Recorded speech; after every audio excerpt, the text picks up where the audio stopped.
right, the Cowboys, always a huge draw on Thanksgiving. But this year, I heard a turkey gobble. Don't let that get past me. This year could top them all with Patrick Mahomes and the Chiefs coming to Dallas for a Turkey Day matchup with Dak and company. We'll talk about that schedule release happening today, okay? It's a big day. The entire schedule will be released tonight. We'll be back with you for that 8 p.m. on ESPN2. Dan Orlovsky, Louis Riddick, Peter Schrager, Adam Schefter. We had a lot to get to, guys. Everybody doing good, though? Mm-hmm. We're doing great. Okay. We're doing great. Peter's got a three-piece suit on. He's got I love it. His wedding day for Peter. Three-piece suit. It's schedule release day. It's like my bar mitzvah. Let's go. My kid's got a lot of those to go to. What I liked about that is it was a shoulder shimmy, not like a I'm chest excited. shimmy. Better than your breast. Yeah, that probably wouldn't Okay, work. we're going to make sure no one else shimmies as we carry on here. Let's talk about the Cowboys. They brought in George Pickens to pair with CeeDee Lamb, which is now one of the best wide receiver duos in the league. They also added Tyler Booker in the first round of the draft to bolster that offensive line. The Chiefs completely reshaped their offensive line. They'll be on the other side of that game, bringing in Jalen Moore as a free agent, drafting tackle Josh Simmons in the first round. They also expect to have Rashee Rice back for training camp. He had surgery, remember, on his knee in October. This will be the second time the Chiefs and Cowboys meet on Thanksgiving. The other was in 1995. Troy Aikman and company beat Kansas City 24-12. Dallas, of course, went on to win the Super Bowl that year, and they haven't been back to the conference championship since. New on NFL Live, Dak jumped on Dallas radio this morning, addressed the addition of his new wideout, George Pickens. I'm excited. I mean, you turn on the tape and you see a guy that can catch the football. You put the football anywhere in his vicinity, very strong hands, more than a 50-50 catcher. He thinks it's his ball when it's in the air, and I'm excited for him. I know that we need some help in that position. I know CD needs some help, and I think when you have a guy like that, and I heard George say it's hard to double team two guys, and then when you've got other guys, whether it be Ferg, Jalen Tolbert, Mingo, guys who have had reps and know how to get open in the league, I think we're putting together a nice group of weapons.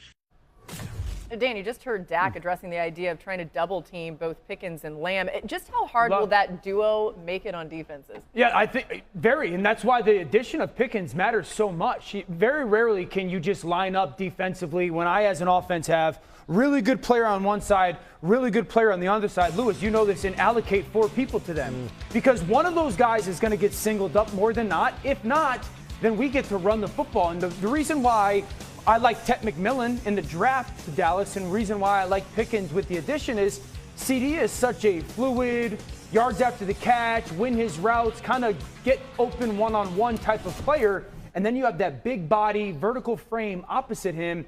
This now presents a lot of problems to defense before the ball ever gets snapped of just structurally, how do you want to handle us? And so no matter who the opponent is, I agree. I think that's one of the top 6-7 wide receiver duos we have in the NFL right now. What's interesting about Dallas is like the conversation with them always obviously starts with Dak. It starts with the perimeter players. I mean, the things that really have plagued Dallas over the past couple of years have not been really perimeter play. It hasn't really been skill position play, you know, on a large scale. It's always been in the trenches. And for me, look, it's going to be about, look, Dallas' season is going to hinge on how this offensive line plays and how the defense plays in particular, especially right down the middle from defensive tackle to linebacker to safety. That's really going to be where their season hinges. Because I'll tell you what, Dak, look, they have a lot of advantages now in terms of athletes on the perimeter. There's no question about that. But think about their offensive line last year in terms of pass block win rate, especially when you're talking about the tackle positions. Look, Dak is now coming off of an injury. He's had 2 significant lower leg injuries now between his hamstring and his lower leg. Look, I think pass protection is going to be key. Run game is going to be key with this team before we even get to throwing the football. Sure. What version of Pickens are we getting? Because on the way out, it just always happens. You hear the stories. He was late for practices. He was late to games. And you start getting all that stuff out of the old play. If you're not motivated in a contract year in Big D when they're telling you, and Stephen Jones is publicly saying, like, we want you, then it might not ever happen. So for me, it's the maturity of the player. You know, CeeDee Lamb had 73 more targets than any other Cowboys receiver last year. That is the biggest gap between anyone else in the league. There are going to be balls for George Pickens. To me, it's what version of George Pickens are you getting? To me, I think you're going to get a motivated, and you're going to get a very good George Pickens from the start. And there is so much on the line for George Pickens this year. But, Lou, you touched on the run game. I know we're talking about George Pickens here, but there are 3 new running backs in Dallas. Javonte Williams, Miles Sanders, Jayden Blue.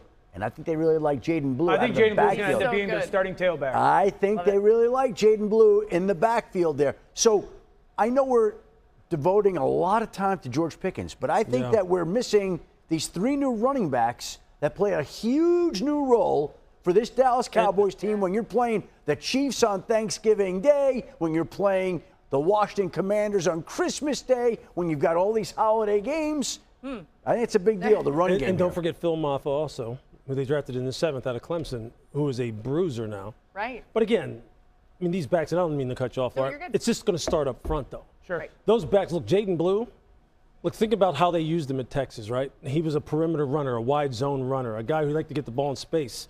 He's not going to be banging it up in there in the inside, right? And he's not, because one, we don't know if there's going to be a lot of space in there anyway, because we don't know how good this offensive line is going to look. And Jayden doesn't want to run in there. I'm telling you, Dallas looks pretty on the perimeter. They got speed and playmakers galore.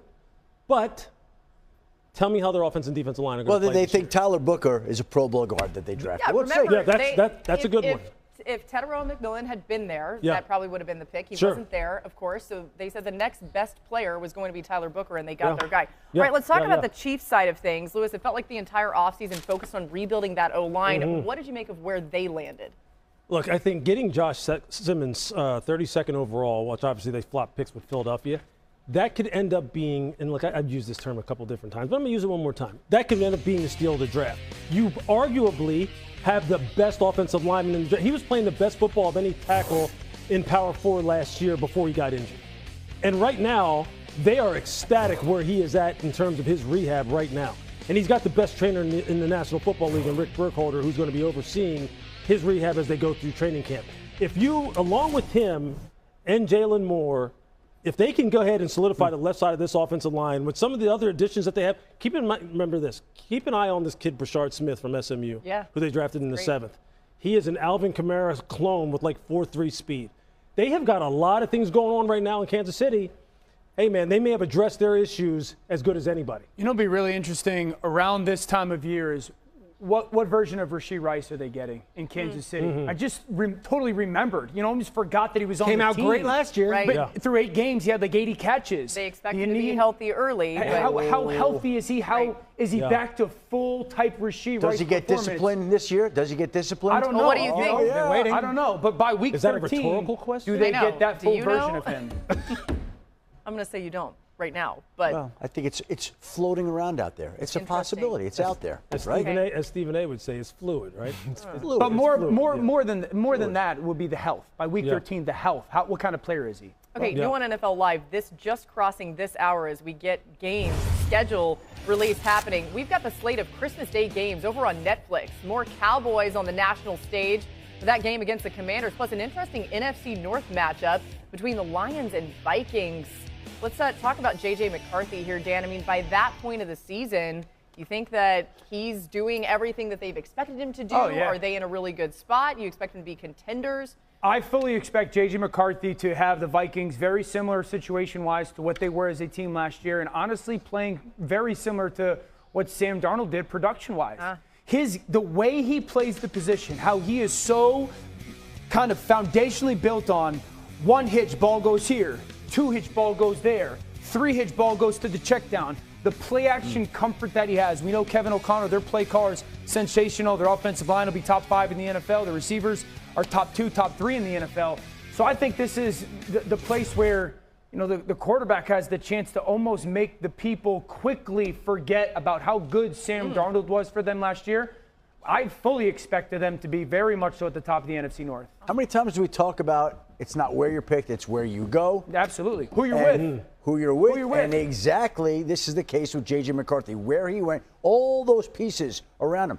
Is there a place in the league right now that's any better at supporting quarterbacks Philadelphia. than the Minnesota Vikings? I mean, again, Philadelphia, Minnesota, there are a bunch of teams in the conversation, but Minnesota is right there with Kevin O'Connell, Josh McCown, the rest of that group there. And because of that, you feel a lot better about a quarterback who still